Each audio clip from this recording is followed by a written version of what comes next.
ntabwo biba umwana ajya iwabo bakamushimuta kandi ari byo barimo kuvuga mu bitangazamakuru. umwana ntabwo ashimutwa ari iwabo, ntabwo yatwawe n'interahamwe, ntabwo yatwawe na birozo bishambuke. abo bose bavuga ibyo ngibyo. iyo urushije nyina w'umwana imbabazi uba ushaka kumurya. bishaka kuvuga ko bakunze Fani kurusha mu Minembwe yamubyaye yamuhetse. umunyonyo wa Fani uri mu Minembwe. ubundi gushimuta dukunze kubyumva mu byihebe ngo byashimuse abantu runaka, ariko mu by'ukuri baba bagamije ingurane zabo bashimuse, bakaka ikiguzi runaka cyo kugira ngo barekure abo bantu. yewe rimwe na rimwe bakicwa, abo bashimuse bakicwa. ariko mu by'ukuri aba ari umutwe cyangwa se abantu, akagurupu k'abantu k'abagizi ba nabi, baba ari abagizi ba nabi. umuntu iyo yashimuswe ntabwo aba yashimuswe n'abantu bamwifuriza amahoro, baba bamushimuse kugira ngo bamugirire nabi. rero nkeka yuko ubu tuvuge ko twirwaneho yamugiriye nabi noneho ko ari imufite. no ntabwo ari uko nguko bimeze, si uko mbyumva, sinako mbibona, nta nubwo byanabaho.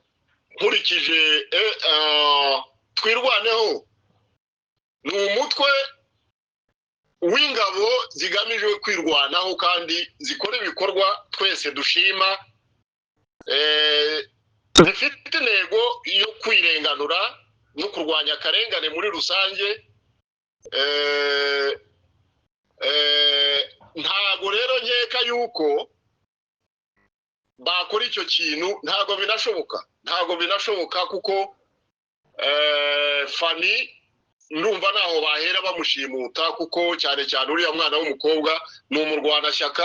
twirwaneho ntabwo ari abagizi ba nabi, kandi Fani ni umwana uvuka muri kariya karere, ababyeyi be bari muri kariya karere. muri iyo twirwaneho harimo basaza ba Fani, harimo basengeneza we, harimo ba se wabo, harimo abo bavukana. rero sinumva impamvu ishobora gutuma bavuga ngo ari mu buzima bubi ngo afashwe nabi, kandi ari yarafashwe nabi. natwirwaneho kandi urimo basaza be. none kumufata hari icyaha afite? mu by'ukuri kumufata, buriya abantu kugira ngo bafate umuntu nuko haba hari ibyo bakeka ku muntu, kandi bafite uburenganzira bwo kugira icyo bagukekaho no kukikubaza, kuko ashobora kuba hari ibyo akekwaho. uriya munyamakuru yarengereye, ntabwo ari none se n'umuvugizi wa Fani kugira ngo yihandagaze avuge ko Fani yashimuswe. biriya ni ugusebya, ni nko gusebanya. nta rukundo rurimo ni ukudiviza. ko barashaka kudiviza, barashaka guteranya twirwaneho y'abanyamurenge na M23. inyungu se babifitemo ni iyi? uzayibabaza kuko nta niyo bazakuramo.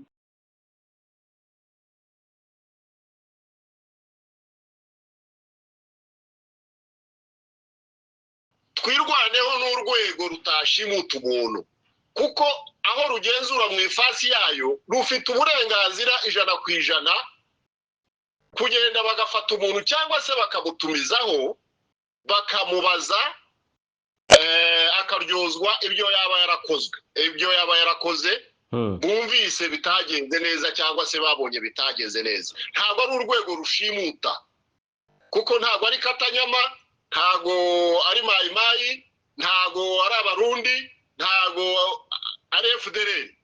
ni urwego tuzi rugendera, rufite umurongo rugenderaho, rufite polisi twese twemera.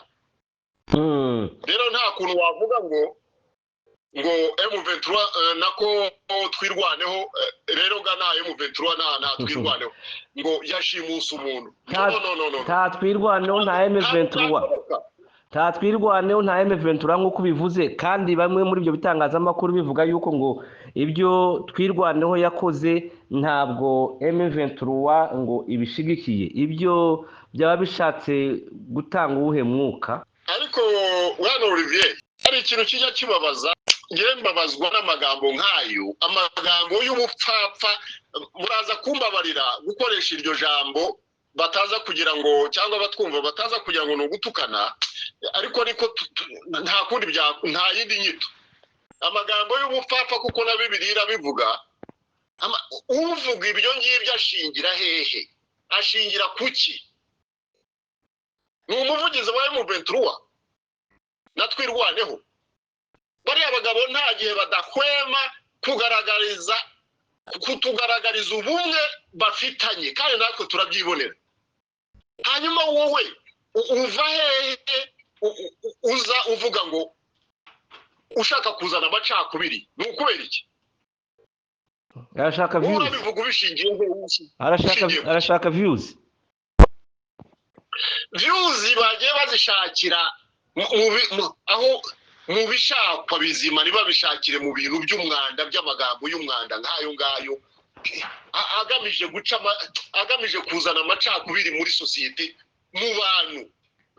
Amadubu n'intare za Saramba zifitanye umubano wihariye, zihuje ikibazo gikomeye cy'intambara cy'ubwoko burengana cyangwa cy'abantu runaka barengana, ku buryo ikibazo cya Fani kitotandukanye M23 ngo kitandukanye na Twirwaneho, kuko ibyo bahuriyeho nibyo binini gusumba icyo ngicyo. Kandi Fani ntabwo yapfuye, nta nubwo bamushimuse, ahazwi ahari harazwi. Ubwo rero kugira ngo bavuge ngo icyo cyotandukanye M23 na Twirwaneho ntabwo byakunda, kuko ibyo bakorana nibyo bikomeye gusumba ibyo ngibyo.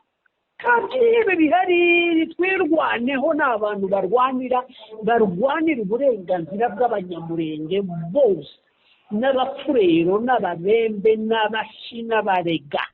Abo bose ni Twirwaneho ikamiye gukamira abantu bose b'abakongomani batari uruhande rwa Kisegeti. ngira ngo none se bavuga ngo Fani turamuzi. Fani ni umupatriyote. Niba yaragiye agakora amakosa cyangwa yarayakoze mbere, yagombaga kuyabazwa. kandi nindi na perezida wa Venezuela baramufasha baramujyana. uwo ari we wese ukoze ikosa ugomba kubibazwa. none se tuvuge ko ibi ngibi aba banyamakuru baba bavuga nuko biba bibaguyeho batatekereza ku ngaruka zabyo, cyangwa baba bafite impamvu babivuga? Oya, rimwe na rimwe harimo ingengabitekerezo, harimo na kwibagirwa ya ndangagaciro, ahubwo bagashyira inda zabo imbere. Reka mbivuge muri ubwo buryo. Bagashyira inda zabo imbere, bakareba viewers ngo nibo babinjiriza, bakibagirwa ingaruka amagambo bavuga cyangwa ayo makuru baba batangaza ko adafitiye akamaro sosiyete muri rusange, ahubwo ari uburozi baba bamisha mu bantu. Bimwe mu bitangazamakuru byavuze yuko ngo Fani ngo yaba yarafashwe na Twirwaneho imuziza ko ngo ari umunyarwandakazi, kuko ngo afite ibyangombwa by'u Rwanda birimo indangamuntu na pasiporo. Ese kuba atunze ibyo byangombwa by'u Rwanda kuri Twirwaneho cyangwa se ku banyamurenge ni ikizira, ni icyaha? Kugira icyangombwa cy'u Rwanda ntabwo ari icyaha kuri Twirwaneho, kandi nta nubwo ari icyaha bamuziza, kuko gutunga ibyangombwa by'u Rwanda ndumva nta cyaha kirimo cyotuma bamufata cyangwa bamufunga. Hashobora kuba hari ibyo yazize ku giti cyiwe ariko bidahuye no gutunga ibyangombwa. None ibyo ni bangahe se batunze ibyo byangombwa ariko batafunze? Mu by'ukuri hari ikintu gusa abantu bashaka kuremereza ikintu, bashaka kukiremereza, ariko icyo si icyaha cyo gutuma bamufata. Ntabwo ari icyaha cyotuma bamufunga, kuko ibyangombwa ni benshi babiza. none se abaja Uvira bafite ibyangombwa by'u Rwanda bagasaba bakagaruka, ni bangahe ko batafasha? Urwo ni urwitwazo gusa bashaka. n'abanyamakuru kwanza bari abanyamakuru simbizi ko nimba ari abanyamakuru b'umwuga, icyo si icyaha gishobora kugenderwaho ngo bavuge ngo bamufashe bamuziza ibyangombwa. kumva njyewe abanyamakuru bararengereye kabisa ntibamenye kubyitwaramo neza. U Rwanda tururimo tuzarubamo. U Rwanda n'ibere ryonsa umuntu wese ushaka amahoro. Impunzi hano ntihari impunzi z'abakongomani. Bareke ibyo nibyo by'abayutubers baba bashaka amavyuzi, ariko bagakora amakosa bakaza bavuga ibintu bitari byo. None ese ngaho mbwira n'umugunga reka mbaza namukubwira ngedamo n'umugunga abagunga kuki batavuga Magashi n'umugunga, abo bamarshara n'imbare n'umugunga, abo bayutubers bandi munyamakuru w'Ukwezi TV n'umugunga. Twirwaneho n'umwanzi w'u Rwanda. None se ntiwumva koko? Ntiwumva ibyo ni ibintu wajya hari ukavuga ukurikiranwa, uzi yuko ukurikiranwa n'ibihumbi n'ibihumbagiza isi yose, warangiza ukazana uburozi nk'ubwo ngubwo ukabubiba mu bantu. Ni hehe Twirwaneho yabaye umwanzi w'u Rwanda? Jewe ntabwo ndi umuvugizi w'u Rwanda, sindi n'umuvugizi wa Twirwaneho, ariko jewe mbari inyuma ndabivuga nk'umuntu ukunda ukuri, kandi koko nzi yuko bose bari mu haba u Rwanda Twirwaneho bose inzira ni imwe, n'iy'amahoro n'iyo guca akarengane. Fani ntabwo ari we wa mbere utuzi icyangombwa cy'u Rwanda. Fani ntabwo ari we wa mbere utuye mu Rwanda. Fani ntabwo ari we wa mbere washatse mu Rwanda, kandi niyo yashaka mu uburenganzira bw'100%. Itegeko naho rimubujije na gato. Ashatse yajya no gushaka mu batabwa iyo ngiyo cyangwa se n'ahandi ahariho hose yemerewe gushaka, nta tegeko ribimubuza. Kaswe mu Banyarwanda bavuga noneho n'ururimi rumwe. None se gushakana n'ubundi bwoko bivuze yuko kizira mu Banyamurenge? Bwana munyamakuru, icyo ngicyo kiratangaje. Umunyamakuru ativuze nawe ni kurya nari ngubwiye ngo wenda nawe si umunyamakuru w'umwuga, kuko Abanyamurenge bashatse abakobwa b'Abanyarwandakazi ntitwobabara. Abanyarwanda bashatse abakobwa b'Abanyamurenge ntitwobabara. Dusanzwe dushakana, turashingirana. Icyo si icyaha bogenderaho ngo bavuge ngo Fani yafashwe ngo kubera ko yashatswe n'umunyarwanda, kuko abashatswe n'Abanyarwanda ni benshi. N'ubu ngubu hano hari ubwo dufite buzaba kuwa 6. Ubwo se buzapfa ngo nuko ashatswe n'umunyarwanda? Cyangwa se kuki ubukwe baba barabwishe igihe yari ahaje gushaka? Barabimuziza kandi amaze kugira n'abana bangana kuriya. Icyo cyo ni ikinyoma gusa. Yashatse gushaka ibyo yavuga, ariko izo nzira sizo kabisa, kuko Abanyarwandakazi turabatunze, turabashaka, dushakana nabo baradushakira. Nta cyaha kirimo na gito, nta cyaha kirimo kabisa. Ahubwo uriya munyamakuru bazamugenzure neza, afite icyo ashaka ku Banyamurenge, kuko sinumva ko ikibazo cy'umuntu umwe cyaba icy'ubwoko bwose. Abanyamurenge ni umuryango munini, kandi umuntu akoze icyaha ari umwe ntaba yatumwe n'ubwoko. Sinumva impamvu uriya munyamakuru afata ikibazo cy'umuntu umwe akakigereka ku bwoko bwose. Ibyo ngibyo ni ubuswa bukomeye kabisa. Ntabwo ari ubwoko bwatumye Fani, kandi nta kibazo dufitanye Abanyamurenge bafitanye n'Abanyarwanda. Abishwa barenze 4 bashatswe mu Babenge. Abanyamurenge bafite abantu abakobwa bitwa ba Nyampinga, bakitwa ba Mukobwa Jana, bakitwa umukobwa ajya aho yakunze.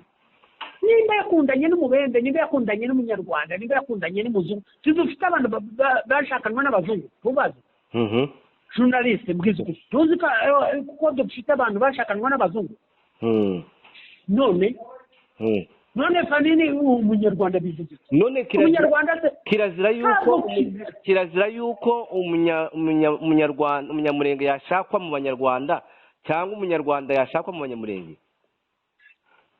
ibyo ngibyo nibyo bita rero abantu bashaka amavyuzi no guterana, ntabwo bibaho. none nkubwira abana b'abanyamurenge bashatswe mu Rwanda kandi bashatswe n'abanyarwanda. none se twebwe turi tuvuge ikinyarwanda ubwo ngo mwaba ngo mugira ngo umuco wo kwironda. ariko kuki baba bashaka guteranya abantu? ntabwo ari byo, twongere ntabwo ari byo. ntabwo nzi umuco w'abanyamurenge, ariko ntabwo nanone ntabwo uri kure n'uw'abanyarwanda, kandi ntabwo uri kure n'uw'abantu muri rusange. igenda umva umuntu yemerewe gushaka aho ashaka, ni uburenganzira bwe, nubwo kabone n'iyo umuco by the way hari imico imwe n'imwe tugomba gusiga ntidusigazwe inyuma n'amateka, tukareba ibijya mbere. none uyu munyamakuru kwihandagaza kuri mikoro akabivuga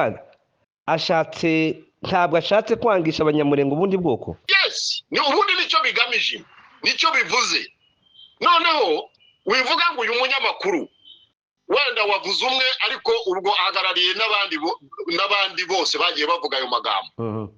iyo ukurikiranye imvugo z'abo banyamakuru usanga rwose ari bombe mbi cyane bari mu gutera, bari mu kujugunya mu bantu, kuba umwuka mubi. kandi urabizi neza ko umuyoboro w'itangazamakuru urubaka ukanasenya. ufite uruhare mu kubaka, ufite n'uruhare mu gusenya. kubera iki abantu bashaka kutubivamo amacakubiri? ni ukubera iki? abantu bose b'abakunzi b'amahoro nimuhaguruke, kuko njyewe njya nibaza hako ibi bintu bizacika ryari? none guki bikorerwa mu gihugu mu by'ukuri gifite amateka nyine ashingiye ku bitangazamakuru bimwe bya rutwitsi, bagaceceka ntihagire igikorwa. arega hari n'abo numva bavuga ngo kubera iki ngo bikorerwa ngo nk'uko nguko bibajije ngo ntihagire igikorwa. no ni ryari polisi yari yahurura idahurujwe? tugomba gutabaza, tugomba guhaguruka tugatabaza. niyo leta baba bavugiramo ibyo ngibyo, leta ifite inzego zubakitse kandi zemewe kandi z'ukuri. hariya hari urwego mu Rwanda, hari urwego rwa RIB. kubera icyo abari hafi cyangwa se ababishoboye badashobora guhaguruka bakajya gutanga icyo kirego? ni ukubera iki? tukareba ko nuko basubizwa inyuma. none se Fani ni iki ku buryo akavideo yafashwe ku itangazamakuru kimwe cyo mu Rwanda cya Channel gashobora kugenda kaba edited hanyuma kakagezwa kubigarasha? ibyo ni inyungu z'umuntu ku giti cye ashaka views, cyangwa hari ikindi kintu kidhihishe inyuma. icyo kintu bigomba kurwanya.